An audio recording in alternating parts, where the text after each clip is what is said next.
절기를 맞아서 많은 사람들이 예루살렘 성전을 찾아서 예루살렘으로 몰려오는데 그들 중에 헬라인 몇 명이, 헬라인 이방인이죠. 그들이 예루살렘으로 와서 예수를 만나기를 원했습니다. 이방인이지만 그들이 예수님이 메시아 되심을 알고 예수님을 직접 만나 뵙고 말씀을 듣기를 원했던 것입니다. 그런데 예수님을 만날 길이 없기 때문에 제자 중에 한 사람을 찾아가서 청탁을 넣었는데 누구를 찾아갔는가? 빌립을 찾아갔습니다. 그러니까 계산이 빠른 빌립은 평소에 청탁도 많이 받아준 것 같습니다. 이 빌립이 머리가 잘 돌고 계산이 빠르지 않습니까? 유대인들은 이방인들을 인간으로 보지 않지 않았습니까? 짐승보다도 못한 존재로 봤습니다. 그 탈무드에 보면 이런 대화가 나옵니다. 랍비에게 유대인이 묻습니다. 짐승보다도 못한 저 이방인들을 왜 하나님께서 이 땅에 살게 하시나요? 랍비 대답이 이렇습니다. 지옥의 땔감으로 사용하시려고. 그러니까 이방인들은 인간이 아니고 지옥의 땔감이니까 그 이방인들하고 교제하거나 만나거나 한 공간에 앉거나 같이 음식을 나누면 이건 출교의 이유가 되지 않습니까? 지금 이 이방인들이 빌립을 찾아와서 예수님 좀 만나게 해달라고 청탁을 넣는데 빌립이 머리가 확 돌아갔어. 머리가 도는 거예요. 지금 계산이 되는 겁니다. 이 사람들을 예수님에게 데리고 갔을 때 이 지옥의 땔감을 왜 데리고 왔느냐고 예수님이 호통을 치실런지 아니면 만나 주실런지 모르겠는 거예요.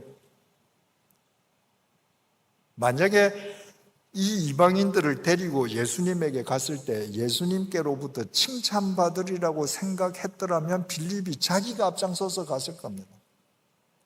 그래서 머리 잘 돌아가는 빌립이 어떻게 했는가? 22절입니다.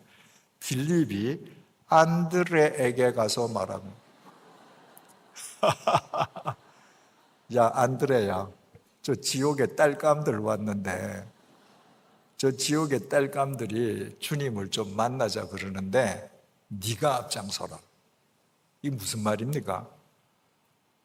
안드레는 욕을 먹어도 비난을 받아도 야단을 들어도 해야 될 일이면 하는 사람이었습니다. 빌립이 그거 아는 거예요. 그래서 네가 이 지옥의 땔감들 예수님 앞으로 좀 데리고 가라. 그리고 궁금하거든요. 결과가 어떻게 되는가. 빌립이 안드레에게 가서 말하고 안드레와 빌립이 예수께 가서 여쭈니 빌립은 안드레 앞장 세우고 지는 뒤따라갑니다. 안드레가 있었기 때문에 최초의 이방인이 예수 그리스도를 만나서 구원을 얻습니다. 여러분, 이 세 가지 사례들을 보십시오. 위대한 베드로가 안드레로 인해서 존재할 수 있었습니다. 사복음서에 다 기록되어 있는 주님의 가장 중요한 오병이어의 역사가 안드레의 순종으로 가능해졌습니다. 최초의 이방인이 이 안드레가 있음으로 인해 주님을 만나서 구원을 얻습니다. 안드레가 한 일은 전혀 빛나는 일이 아닙니다. 어떻게 보면 욕 들을 수 있는 일입니다. 예수님께서 너희가 먹을 것을 주라고 말씀하시는데 그 만명을 해집고 다니면서 겨우 찾아온 것이 빵 5조각에 물고기 2토막. 야, 너 그게 지금 먹을 거라고 찾아왔냐? 야단 들을 수도 있는 일입니다. 그러나 안드레는 빛도 없이 이름도 없이 해야 할 일을 묵묵하게 섬기며 행하는 사람이었습니다. 그 안드레로 인해서 기독교 2000년 역사상에서 가장 중요한 획이 3개나 그어집니다. 중요한 사실은 보이지 않는 곳에서 안드레가 이렇게 순종하고 섬김의 삶을 살았다는 것을 요한 사도만 보고 요한복음에만 기록했습니다. 마태복음에 안드레 이 봉사가 나와 있지 않습니다. 다른 마태, 마가, 누가복음에는 제자들의 이름을 열거할 때 거기에 안드레 이름은 거기에 끼어 있을 뿐입니다. 안드레가 이처럼 중요한 봉사를, 피도 나지 않는 봉사를 이렇게 행했다고 하는 것은 요한복음에만 기록되어 있습니다. 어떻게 요한 사도만 그 안드레를 보고 그것을 자기가 요한복음서를 기록하면서 기록할 수 있었겠습니까? 예수님께서 십자가에 못 박혀서 이제 운명하시기 전입니다. 바로 자기 눈앞에 당신이 사랑하시는 제자 요한이죠. 요한은 요한복음을 기록하면서 자기 자신을 예수가 사랑하는 제자라고 기록했습니다. 그만큼 예수님께서 자기를 사랑하셨다는 데 대해서 자부심을 갖고 있었습니다. 요한이 있고 자기 생모 마리아가 보였습니다. 그 상황을 요한복음 19장 26절에서 27절에 이렇게 정언합니다. 예수께서 자기의 어머니와 사랑하시는 제자가 곁에 서 있는 것을 보시고 자기 어머니께 말씀하시되 여자여 보소서 아들이니이다 하시고 또 그 제자에게 이르시되 보라 네 어머니라 하신대 그때부터 그 제자가 자기 집에 모시니라. 예수님께서 자기의 사랑하는 제자 요한을 보고 운명하시기 전에 턱으로 자기 어머니를 가리키면서 요한아, 네 어머니다. 요한하고 예수님은 생모 마리아로부터 같이 태어난 형제가 아닙니다. 스승과 제자예요. 그런데 요한에게 요한아, 네 어머니다. 요한은 그 말을 알아들었습니다. 아, 선생님이 당신의 생모를 나에게 맡기신다고 지금 유언을 하시는구나. 그날로부터 요한은 마리아를 자기 집에 모셨습니다. 전승에 의하면 이 이후로 마리아는 40년을 살았습니다. 요한이 20대에 예수님의 부르심을 받아서 3년 동안 예수님을 모시다가 예수님께서 부활 승천에 가셨으면 이제 30살이 가깝지 않습니까? 그런데 그 요한에게 예수님께서 주신 지상 최후의 명령이 뭔가? 내 너한테 내 어머니 부탁한다. 그것이 주님의 마지막 명령입니다. 그래서 이 요한은 40년 노인이 되기까지 자기에게 맡겨진 그 예수님의 생모 마리아 이 할머니에게 밥 해주고 그 옷 빨래해주고 그를 섬기는 것으로 자기 인생을 보내었습니다. 여러분, 그 기간 동안에 같이 예수님 제자였던 다른 제자들은 지금 초대교회의 영웅이 됩니다. 하는 곳마다 우리 사도님하고 사람들이 무리를 지어 따릅니다. 그런데 자기가 하는 일은 이 할머니 복양하는 일입니다. 그 복양하는 일로 40년의 세월이 흘러갑니다. 속상했겠죠. 때로는 그 일에서 벗어나고 싶을 때도 있었겠죠. 그러나 그렇게 하지 않았습니다. 왜? 주님의 명령이고 주님께서 보고 계심을 알았거든요. 바로 그 요한의 눈에 안드레가 보인 것입니다. 가장 굳은 일을 하는 요한이었기에 이름도 없이 빛도 없이 봉사하는 안드레가 보였던 것입니다. 아니, 더 정확하게 설명하면 안드레를 보고 듣고 계시는 하나님께서 안드레의 그 섬김과 봉사를 다 보시고 요한을 도구 삼아 그의 그 소리 없는 봉사를 당신의 말씀인 요한복음에 낱낱이 기록하신 것입니다. 오늘 본문을 다시 읽습니다. 백성 중에 어리석은 자들아, 너희는 생각하라. 무지한 자들아, 너희가 언제나 지혜로울까? 귀를 지으신 이가 듣지 아니하시랴. 눈을 만드신 이가 보지 아니하시랴. 여러분, 요한이, 안드레가 귀를 지으신 이가 듣지 아니하시고 눈을 지으신 이가 보지 아니하시겠냐? 그 하나님을 믿지 않았더라면 할머니 40년 동안 봉장하지 못하고, 안드레가 자기가 칠 것 뻔히 알면서 자기 그 형제 베드로를 주님 앞으로 인도해내지 못하고, 오병이어 역사의 초석을 깔지 못하고 이방인을 주님 앞에 데리고 가지 못합니다. 오직 듣고 계시고 보고 계시는 주님에 대해서 깨어 있었기 때문에 그들이 진정한 섬김의 사람, 밑가족들이 될 수 있었던 것입니다. 요한복음 15장에 예수님께서 이렇게 말씀하시지 않습니까? 내 아버지는 농부시고 나는 포도나무고 너희들은 가지다. 너희가 내 안에 있으면 열매를 많이 맺고 나를 떠나면 버리워져서 불살라질 것이다. 그 요한복음 15장을 흔히 교회론에 비유한다고 했습니다. 포도나무를 비롯해서 하나님이 만드신 모든 나무는 공통적인 원칙을 가지고 있습니다. 여기 나무 줄기가 있는데 그 나무 줄기에 가지가 나왔다고 하십시다. 첫 번째 가지가 나오죠. 그 다음에 두 번째 가지가 나옵니다. 두 번째 가지의 위치가 어디에 자리를 잡습니까? 첫 번째 가지 위입니까? 아래입니까? 첫 번째 가지 위로 올라갑니다.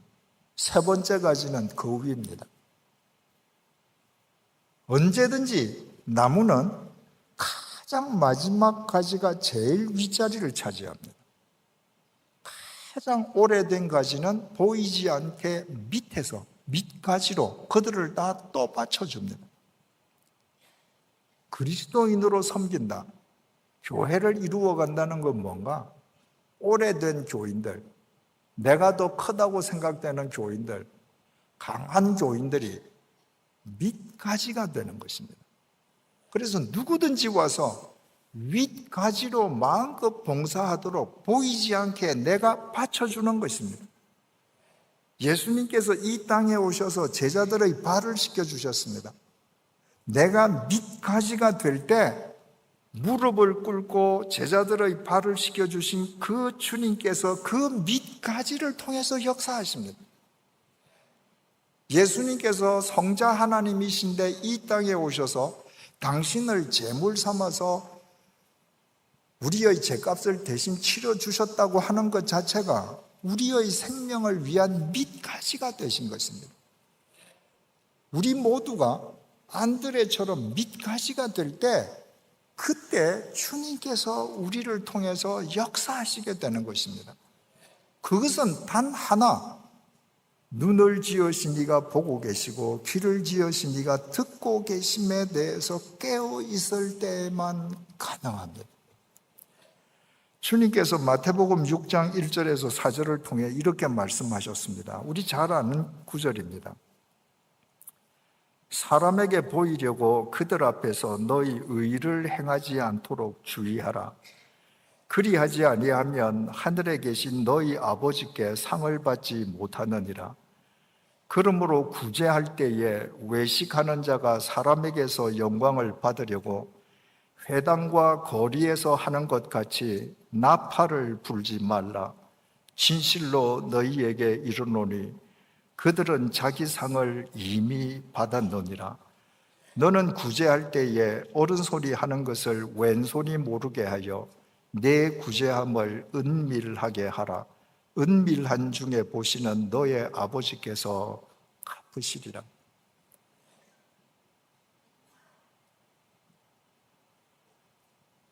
여러분, 우리는 봉사를 하는데 봉사를 하고 나서 반드시 스포트라이트가 있어야 됩니다. 사람들의 박수갈채가 있어야 합니다. 주님께서는 우리를 가리켜서 너희들 나팔을 불지 말라고 그럽니다. 내가 왜 나팔을 붑니까? 주님께서 이미 보신 것을 내가 인식하지 못하기 때문입니다. 주님 보시면 누가 보든 보지 않든 상관없습니다. 김만수 목사님께서 기억하실는지 모르겠습니다만은 우리가 강남 YMCA 그 앞쪽 옛날 수협이 사용하던 그 건물 1, 2층을 빌어서 거기에 사무실이 있을 때 1층에 화장실이 그 오른쪽 안쪽에 있었습니다. 새벽 기도회가 끝나면 아무도 모르게 그 화장실에 타오를 가는 교인이 있었습니다. 제가 교역자 회의 시간에 누구가 새벽 기도회 끝나면 타오를 간다. 그분은 내가 당신을 본 걸 모르신다. 여러분들 새벽 기도 끝난 다음에 절대로 화장실 가지 마라. 그분이 은밀하게 하시도록 끝까지 지켜드리자.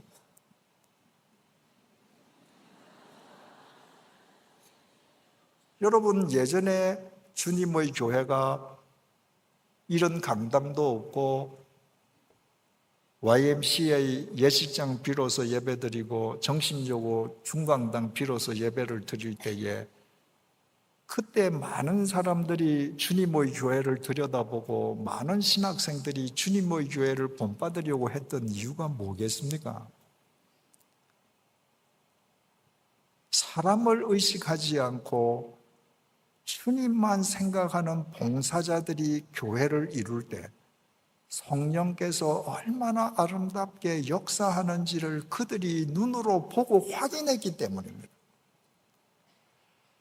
바울이 2년 동안 가이사랴 감옥에 갇혀 있을 때입니다. 총독 벨릭스가 바울이라는 사람이 갇혀 있다는 것을 알고 그 바울을 불러냅니다. 그리고 이렇게 질문합니다. 너 뭐 그리스도 했었는데 그리스도 믿는 요체가 뭔지 나한테 간단하게 설명을 한번 해봐. 그랬더니 바울이 이렇게 대답합니다. 25절입니다. 사도행전 24장 25절입니다. 바울이 의와 절제와 장차 오는 심판을 강론하니. 바울이 세 단어를 대답했습니다. 예수 믿는 요체는 첫째 의, 둘째 절제, 셋째 심판입니다. 정확합니다. 이 세 단어가 기독교 신앙의 핵심입니다. 의, 성경에서 의는 하나님과 바른 관계를 맺는 거 아닙니까? 내가 예수 그리스도 안에서 의롭다 인정함을 받은 그리스도인으로 살아간다는 것은 하나님과 바른 관계 속에서 살아가는 겁니다. 하나님과 바른 관계를 유지하기 위해서는 절제할 걸 절제해야 됩니다. 우리말 절제라는 이 번역이 적절하지 않습니다. 우리말 절제라는 것은 좀 줄여하라는 거잖아요. 매일 술독에 빠져 있는 아들에게 엄마가 야, 너 술 좀 절제해. 그러면 끊으라는 얘기가 아니라 조금 줄여서 마시라는 얘기거든요. 그런데 헬라어 앙크라테이아는 절제가 아니라 칼로 무를 자르듯이 잘라버리라는 겁니다. 영어로 put aside, 제쳐버리라는 겁니다. 내가 하나님과 바른 관계를 맺고 살아가려면 세상에서 내가 무를 칼로 자르듯이 잘라서 버릴 걸 버리지 않으면 안 됩니다. 그리고 마지막에 하나님의 심판을 믿어야 합니다. 하나님의 심판이 뭡니까? 믿지 않는 자에게는 영원한 멸망이지만 믿는 자에게는 마태복음 25장 달란트 비유처럼 하나님의 샘하심입니다. 여러분, 한 몇 년 정도 교회 다니고 신앙생활 하면 기독교의 여체는 의, 절제, 심판이라는 거 다 압니다. 그럼에도 불구하고 하나님과 바른 관계를 맺고 그 바른 관계를 맺기 위해서 잘라야 될 걸 잘라버리는 앙크라테이아의 삶을 사는 사람들은 드뭅니다. 왜 그럴까요? 기독교의 요체는 의, 절제, 심판이지만 믿음의 진행, 진전은 역순으로 된다는 걸 모르기 때문입니다. 여러분, 누가 앙크라테이아 할 수 있습니까? 심판을 믿는 사람만 가능합니다. 이것은 학교에서 학생들이 시험 치는 경우와 똑같습니다. 제가 지금 선생이에요. 학생들에게 얘기합니다. 기말고사, 중간고사는 다 연초부터 그 날짜가 정해져 있는데 제가 갑자기 자, 여러분 다음 월요일 날 내가 시험 치르게 하겠습니다. 준비하셔요. 시험을 공부합니다.